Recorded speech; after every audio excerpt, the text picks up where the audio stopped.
ये जो यकम रमज़ान को ज़कात काटना ये गैर शरई है। आपने बच्चों के लिए प्लाट लेकर रखे हैं, बीवी के लिए लेकर रखा हुआ है, तो वो आपने बेचने की नीयत से नहीं रखा, उस पर कोई ज़कात नहीं है। अस्सलाम वालेकुम वरहमतुल्लाहि वबरकातुहू। आज हम ज़कात का निसाब है या बाकी जो सारे उसके रिक्वायरमेंट है उस पर हम बहस करेंगे कि ज़कात, चूँकि रमज़ान मुबारक करीब आ रहा है, जितने भी पाकिस्तान के बैंक हैं वो यकम रमज़ान मुबारक को ज़कात की कटौती करते हैं और उस दिन जो बैंक हैं वो कारोबारी लेन देन जो है वो बंद करते हैं। यानी कि बैंक खुले ज़रूर होते हैं लेकिन बैंकों की आप ये समझ लें कि लेन देन की छुट्टी होती है, ना आप पैसे जमा करवा सकते हैं ना निकलवा सकते हैं। तो सबसे पहले मैं आपको ये बात बता दूं कि ये जो यकम रमज़ान को ज़कात काटना ये गैर शरई है। ये गैर शरई है, ये शरीयत का हुक्म नहीं है, लेकिन ये कानून के मुताबिक ठीक है। यानी कानून बनाया गया कि हम पाकिस्तान में हर यकम जो रमज़ान मुबारक होगी उसको ज़कात काटेंगे। ये गवर्नमेंट ने एक कानून बना दिया हुआ है, बाकी शरीयत के साथ इसका कोई लेना देना नहीं। शरीयत ये कहती है कि आपके पास जो माल है, जो निसाब का माल है, वो जो ही उसका 1 साल पूरा हो जाए तो उसकी आप ज़कात दे दो। तो चूँकि लोगों ने खुद ज़कात देते हैं, लोग अपनी मर्ज़ी से कम देते हैं, ज़्यादा देते हैं, हमें इससे कोई गर्द नहीं है। लेकिन गवर्नमेंट ने ये कहा कि जो बैंक अकाउंट जो होते हैं उनमें जो पैसा वगैरह पड़ा होता है उस पर जो कटौती है वो कर ली जाए। तो आज डिस्कस करते हैं कि ज़कात कितनी है, किस किस चीज़ पर ये ज़कात देना ज़रूरी है, फ़र्ज़ है, और किस चीज़ पर नहीं होती। ये हम सबसे पहले इसका निसाब देखते हैं। ज़कात का जो निसाब है वो सोना है 7.5 तोला। 7.5 तोला जो सोना है वो बनता है 87.48, यानी तकरीबन 87.5 ग्राम। ग्राम में लेंगे तो 87.5 ग्राम तोला सोना बनेगा। और जो सिल्वर है यानी चांदी जो है वो आपकी 52 तोले 612.36 ग्राम। 612.36 ग्राम जो है आधा किलो से ज़्यादा है। इतनी अगर चांदी हो या आपका जो है वो 7.5 तोले सोना हो तो उस पर, या उसके बराबर माल हो तो उस पर जो है ज़कात लागू हो जाएगी। अब इसमें बहुत सारी जो कॉम्प्लिकेशन है आम बंदे को समझ नहीं आती। तो इसमें अब 7.5 तोले सोना जो है इस वक्त 5 लाख से ऊपर है, वो 40 लाख या 35-36 लाख का सोना बनता है। तो फिर जो आपकी चांदी है वो 52 तोले, वो बहुत कम, क्योंकि आजकल चांदी का रेट कोई 8-9 हज़ार रुपये का है। लेकिन ये जो बाज़ार का रेट होता है चांदी का, ये रेट नहीं लगता। गवर्नमेंट जो है उसकी जो खाम चांदी होती है उसका रेट लगा के तो सालाना एक निसाब पेश कर देती है। तो अब इसमें सबसे पहले बात ये ज़हन में रख ले कि मिनिमम जो निसाब हो, यानी एक बंदे के पास सोना है वो 7.5 तोले होगा तो उस पर लग जाएगा। एक बंदे के पास चांदी है तो वो 52 तोले है, तो उसका निसाब पूरा होगा तो उस पर ज़कात लागू हो जाएगी। तो इसका फिर गवर्नमेंट ने ये किया कि जो मिनिमम है, मिनिमम अभी जो चांदी है, चांदी की जो कीमत है वो इस वक्त अगर 8-9 हज़ार रुपये लगाए तो 4-4.5 लाख रुपए या इससे ज़्यादा बनती है।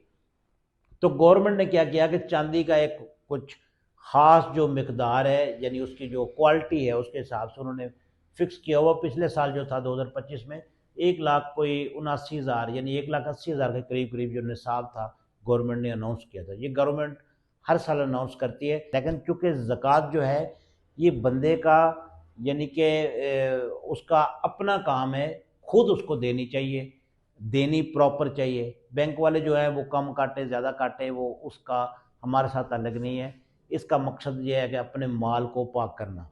तो इसमें चलते हैं जी। ज़मीन की ज़कात जो है वो भी देख लेते हैं। एक होती है ज़मीन बारानी। बारानी वो होती है जो बारिशों से, यानी कुदरती जो सोर्स है पानी का, उससे जो सैराब होती है ज़मीनें, उस पे जो फसलें पैदा होती हैं उन पे होता है 10%। 10% ज़मीन पे, फसल पे 10%, यानी 10वां हिस्सा। और जो आपकी नहरी होती है या आपके मसनूई ट्यूबवेल वगैरह या सोलर प्लेटें लगाकर आपने जो काश्त लेनी होती है उस पे 5% है।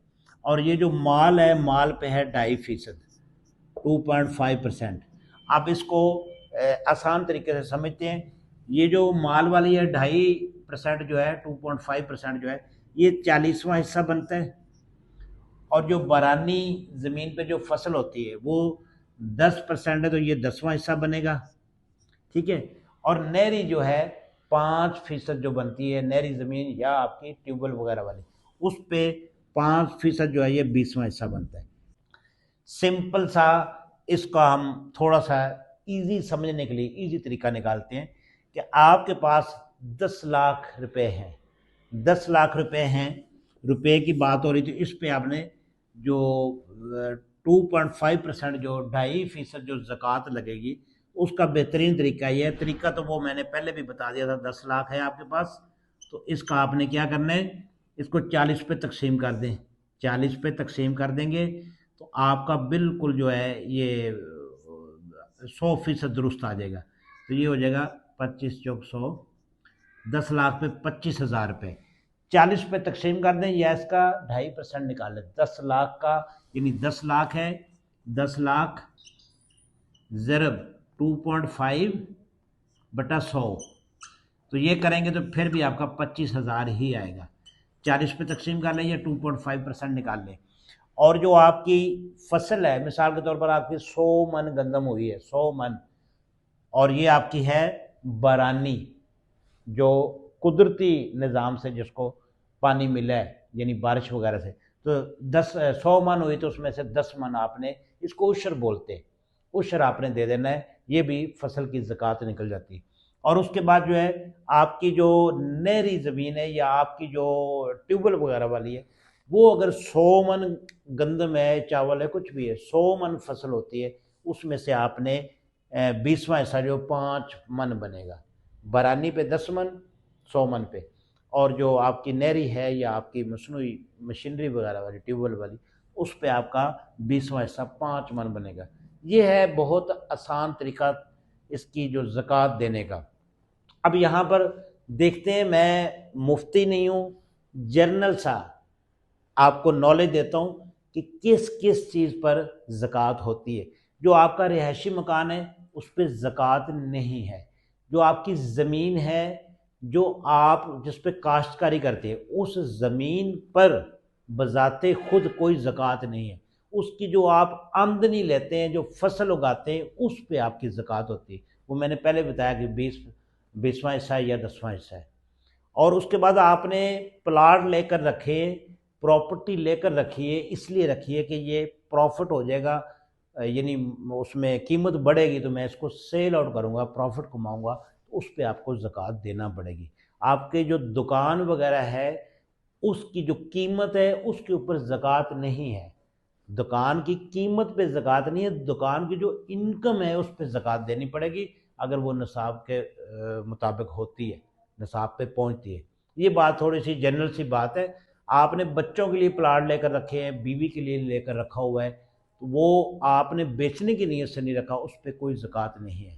लेकिन अगर आपने रखा बच्चों के लिए था, आपको कहीं ज़रूरत पड़ गई या आपको कोई किसी किस्म का लालच आ गया, उसका रेट बढ़ गया, तो आपने उसको सेल आउट कर दिया, फिर आपने जितना अरसा रखा उसकी ज़कात देंगे। तो ये जनरल सी बातें हैं, इनको जो है थोड़ा सा समझने के लिए मैं करता हूँ आप लोगों को। तो उम्मीद है आपको ये वीडियो समझ भी आई होगी और बात अच्छी भी लगी होगी। बहुत शुक्रिया।